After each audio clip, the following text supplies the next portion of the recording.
Hola chicos, bienvenidos a sus clases virtuales con el profesor Jan. Hoy es un hermoso día para aprender. Y el tema del día de hoy es el imperialismo. Acompáñenme. El tema del día de hoy es el imperialismo. Muy bien, empecemos. El imperialismo es un conjunto de ideas y prácticas que implican la dominación de un estado sobre otro, utilizando diversas herramientas de dominación como la colonización económica o la dominación militar y cultural. Empecemos a hablar sobre los países imperialistas europeos. Para esta época van a existir dos tipos de estado, los estados liberales y los estados autoritarios. Entre los estados liberales tenemos al primero, Gran Bretaña. Y tú la puedes ver aquí en el mapa político de Europa. Gran Bretaña está conformado por 4 países: Inglaterra, el principal, Gales, Escocia e Irlanda del Norte. Juntos forman la Gran Bretaña, o también conocido como el Reino Unido. Durante su etapa imperialista va a estar gobernado por la reina Victoria entre 1837 y 1901, que coincide justamente con la dominación, con la hegemonía mundial de Gran Bretaña en el mundo, o sea que son la potencia del mundo. Y su capital, Londres, se va a convertir en el centro financiero del mundo. Aunque pisándole los talones estaba Alemania y Estados Unidos. Hablemos un poquito sobre la política.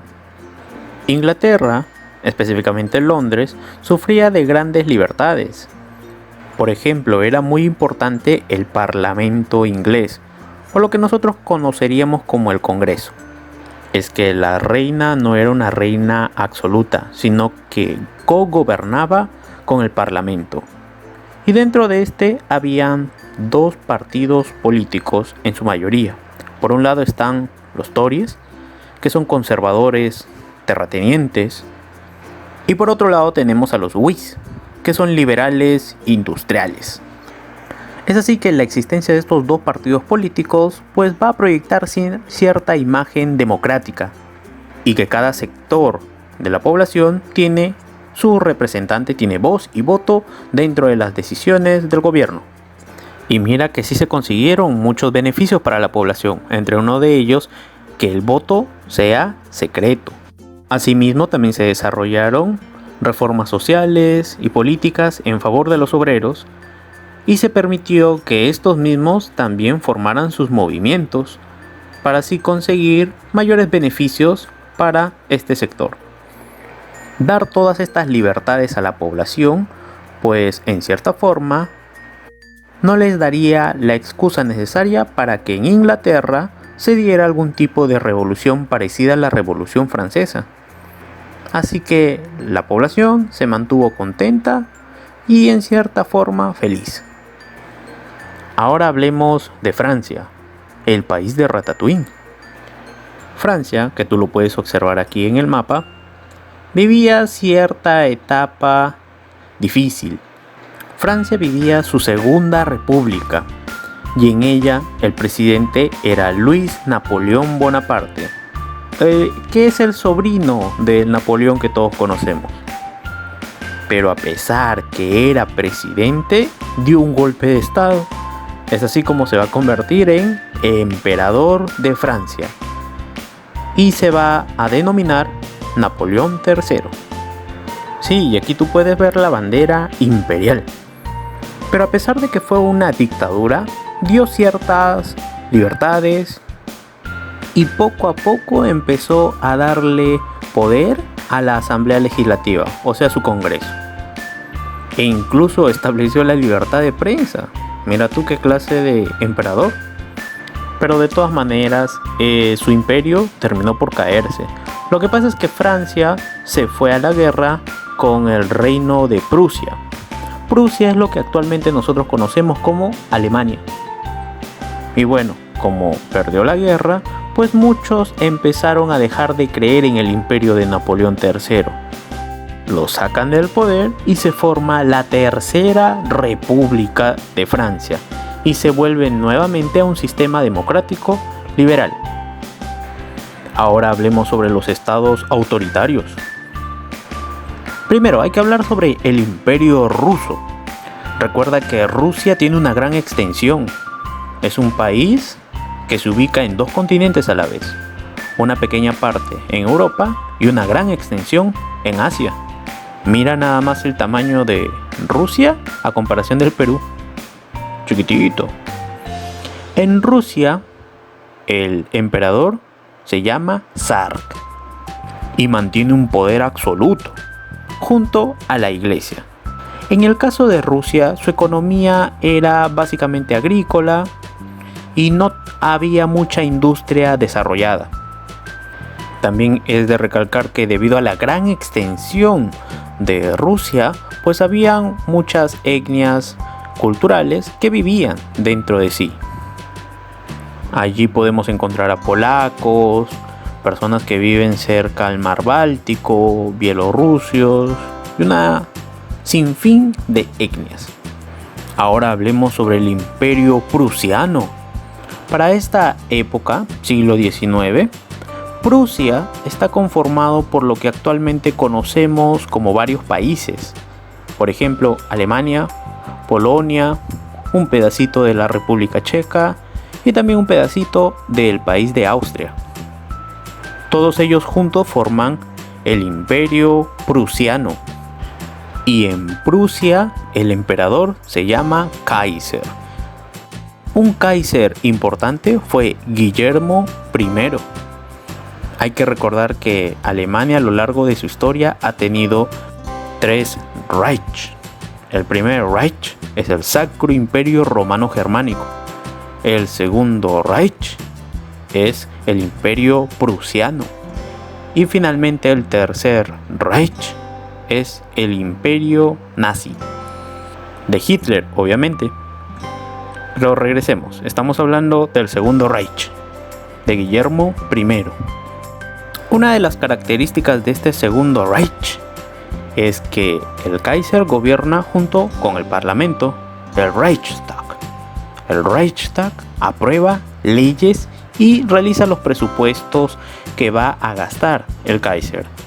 Dicho sea de paso, la mano derecha del emperador es el canciller. Estos dos puestos van a ser los más importantes. Ahora hablemos sobre el Imperio Austrohúngaro, que van a ser dos naciones que se van a juntar estratégicamente. Austria-Hungría se encuentra hacia el sur del Imperio Prusiano, y a pesar de que Austria tiene su propio Congreso y Hungría también tenga su propio Congreso, sus propias autoridades, se van a aliar para poder enfrentarse ante cualquier enemigo. Algo muy parecido a lo que tuvimos aquí en Perú con la Confederación Perú-Boliviana. Y al igual que Rusia, dentro del Imperio Austrohúngaro van a vivir diferentes etnias. Por ejemplo, polacos, checos, croatas, serbios, rumanos y demás. Esto implicaba que cada cierto tiempo muchos de estos grupos étnicos se levantaran en contra del Imperio Austrohúngaro, pero estos últimos eran muy poderosos, así que los mantenían a raya. Recuerda lo que te dije, son muy autoritarios.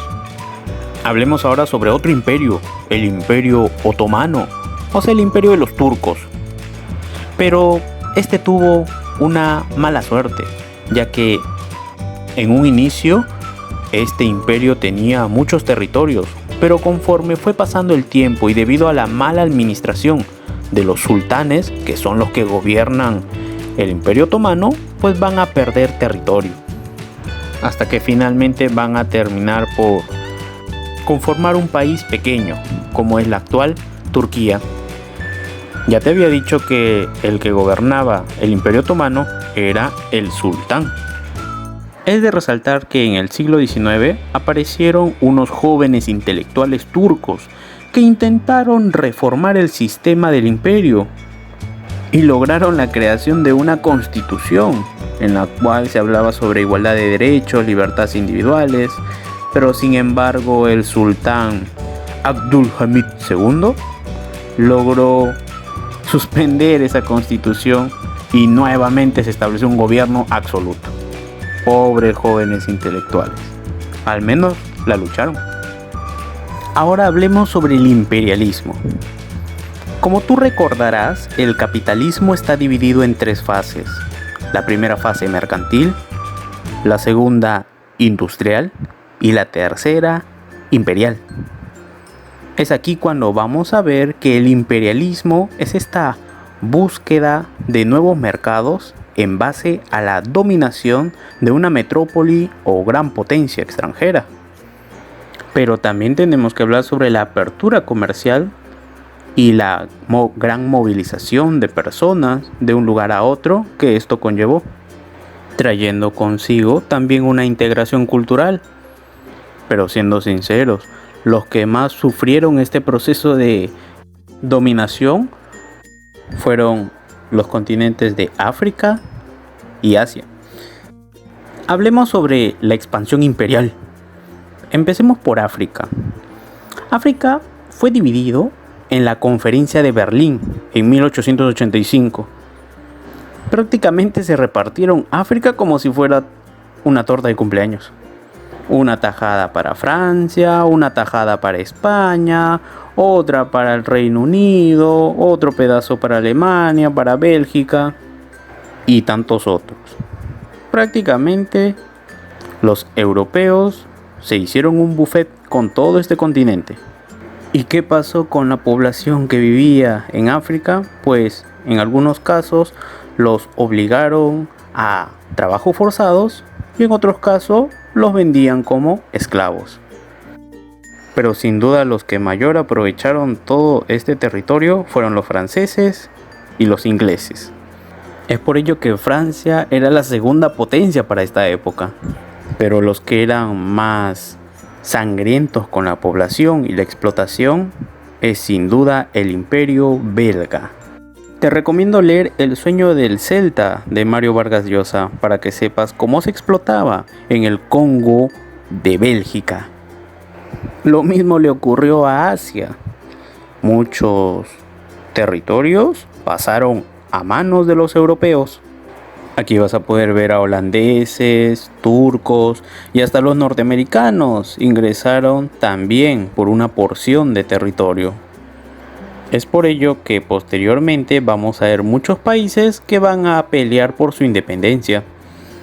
Pero ¿de qué manera los europeos y norteamericanos conquistaban estos territorios? Pues muy bien, hay que ver la forma de dominación. Primero, y la más conocida, era el sistema de dominio colonial, mediante la cual la colonia iba a depender totalmente de la metrópoli.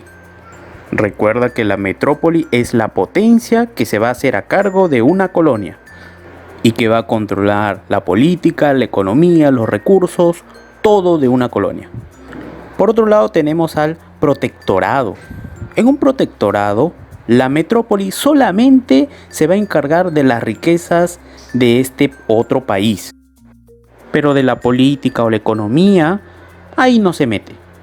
Deja que sean ellos los que elijan a sus autoridades. Solamente le interesa los recursos naturales. Por otro lado, las concesiones van a hacer que las metrópolis obtengan ventajas comerciales o se les entreguen los puertos para poder aprovechar. Pero nuevamente no se va a meter ni en política, ni en economía, ni en nada. Entonces ya conocemos las 3 formas de dominación. La colonial, que es una dominación total. El protectorado, que solamente se interesa por los recursos naturales.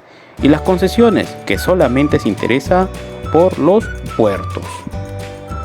Ahora hablemos un poquito sobre la sociedad colonial. Van a existir 2 grupos. Primero la población occidental y por otro lado la población nativa. Pero a pesar de que la población occidental es de un menor tamaño, van a hacerse cargo del control de la economía, de la administración del ejército, de las propiedades de la tierra y demás. Por otro lado, la población nativa simplemente va a trabajar y ser explotada. no van a tener mayores beneficios sociales o económicos. A todo ello, ¿qué efectos tiene el imperialismo? Bueno, los efectos en su gran mayoría van a ser demográficos. Por un lado, se va a aumentar la población mundial. ¿Debido a qué? Debido al avance de la medicina. Lo que pasa es que, si bien en las metrópolis hay un desarrollo de vacunas, hábitos de higiene, hábitos hospitalarios, va a trasladarse todos estos servicios hacia las colonias. Y esto va a mantener que mucha población pueda vivir por un mayor tiempo. Claro, a cambio de ser explotada o incluso vivir en la pobreza. Y al final, si bien no mueren por algún tipo de enfermedad, terminan muriendo de hambre. Pero al menos se avanzó en el aspecto médico. A nivel étnico, tuvo un efecto catastrófico. Un ejemplo nada más es África.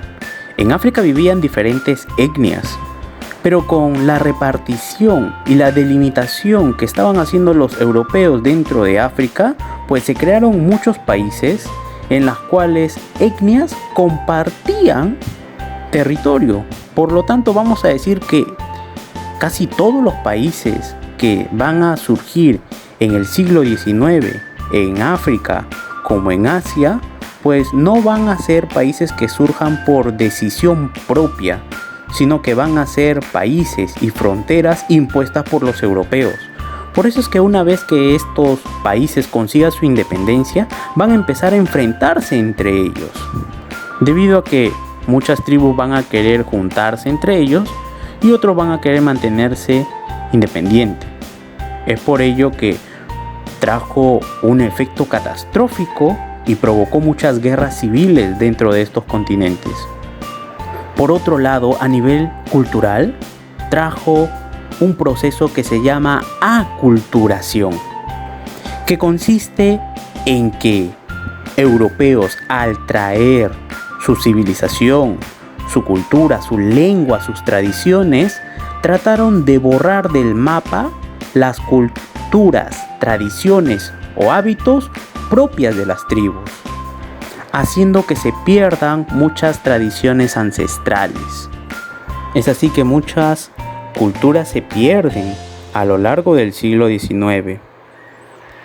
Y fueron los misioneros los que se encargaron de borrar del mapa todas estas tradiciones culturales propias de cada pueblo. Pero el proceso de colonización de estos continentes, de estos países, trajo también la resistencia. Hubo población que no permitía que las metrópolis tuvieran una tarea tan fácil. Por ello es que se crearon muchas rebeliones, muchos conflictos en contra de los europeos. Por ello es que van a haber levantamientos en Egipto, levantamientos en la India, levantamientos en África, trayendo consigo muchas muertes. Incluso entre metrópolis también se peleaban. Es por ello que luego va a surgir la Primera Guerra Mundial, que es una pelea entre metrópolis que estaban descontentos porque a algunos les había tocado más territorios que otros. ¿Por qué crees que Gran Bretaña, Francia, Alemania, los turcos, todos se pelean? Porque justamente todos eran metrópolis y tenían colonias, pero que estaban descontentos con el territorio que habían obtenido. O sea que querían tener más tierras. No estaban a gusto con lo que ya tenían. Y bueno, hasta aquí es el tema del día de hoy. Sí que se está poniendo más interesante, ¿no? Y no te preocupes que pronto vamos a tocar el tema de la Primera Guerra Mundial. Muchas gracias por tu atención y espero que estés tomando apuntes y no te estés durmiendo. Haz toda tu tarea. Muy bien, gracias por tu atención. Me alegra mucho que hayas aprendido algo nuevo hoy. Gracias por tu atención. Hasta luego.